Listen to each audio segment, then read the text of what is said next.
Souvent, des personnes et des circonstances négatives se produisent entre les jumeaux, ils essaieront de les séparer, à cause de la rancune, de la jalousie, des ragots, leur intention principale étant de séparer les jumeaux, parce qu'ils ne comprennent pas la signification de cet amour spirituel. Ce qui se passe révèle une leçon intérieure. Tout ce qui se passe dans la vie est en résonance avec quelque chose que nous tenons dans notre espace, peu importe comment, inconsciemment, comme une boîte oubliée dans un coin de sous-sol. Il y a une leçon à apprendre ici, de cette situation que vous vivez. Nos champs d'énergie sont toujours en alignement avec ce qui se passe dans nos vies d'une manière ou d'une autre. C'est la loi de l'énergie. Comme la loi de la gravité, c'est complètement neutre et actif à tout moment. C'est pourquoi certaines personnes ont toute la chance et certaines personnes travaillent dur sans cesse pendant des années. C'est en raison de leur résonance énergétique. Les expériences négatives que vous rencontrez révèlent une négativité cachée ou un blocage en vous. Cela pourrait être un schéma karmique d'une vie passée de vous et de votre flamme jumelle ayant été brisée ou votre relation sabotée par d'autres.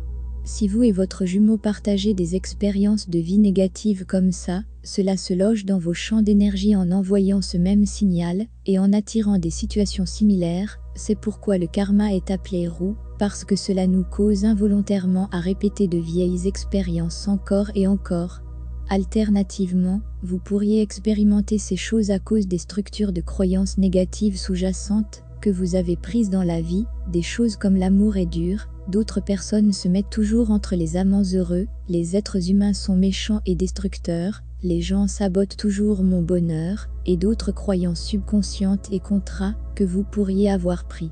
Ceux-ci peuvent sembler comme des croyances sans importance, mais le problème est qu'ils deviennent des structures pour la manifestation, vous gardant automatiquement en alignement avec ces expériences de plus en plus.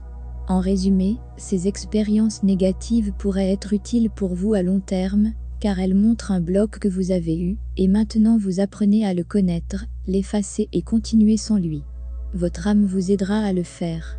Ce sur quoi vous vous concentrez évolue.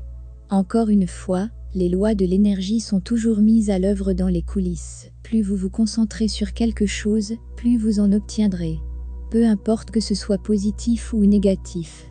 Il ne faut jamais tenir compte de la négativité autant que nous le pouvons, parce que cela nous laisse couler loin de nous. Si nous nous concentrons sur la négativité et que nous y adhérons, cela reste fidèle à notre champ d'énergie, parce que nous interagissons avec lui et que nous le revendiquons. Il est, en fin de compte, indispensable d'arrêter de se concentrer sur quiconque essaie de vous saboter ou est jaloux de vous et de votre jumeau. Arrêtez de donner votre attention sur eux et la situation négative. Profitez de votre connexion flamme jumelle indépendamment de ce que les autres pensent ou ressentent. Cela peut sembler illogique à nos oreilles humaines, mais l'énergie fonctionne vraiment comme ça. Lorsque vous vous concentrez sur quelque chose, vous vous engagez plus avec elle.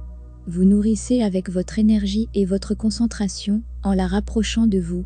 La gestion de l'énergie, faites-le régulièrement, comme si vous preniez une douche, ou comme si vous brossez les dents, une habitude saine qui vous aide, combinée à un changement d'état d'esprit, aidera énormément dans toute situation comme celle-ci. Enfin, quand les autres commencent à sentir que vous ne vous engagez plus avec eux à un niveau vibratoire bas, ils finiront par cesser de se concentrer sur vous avec leur négativité.